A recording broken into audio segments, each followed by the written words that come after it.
Hey guys, in today's video I'll be showing you how you can change your name on Facebook. First, you want to launch the Facebook application and make sure you are signed in into your account.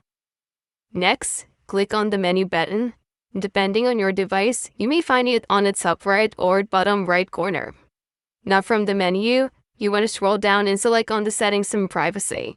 Now click settings to open your Facebook account settings. At the top of the page, look for your account center and then select it. Now inside Account Center, you want to click on your profiles.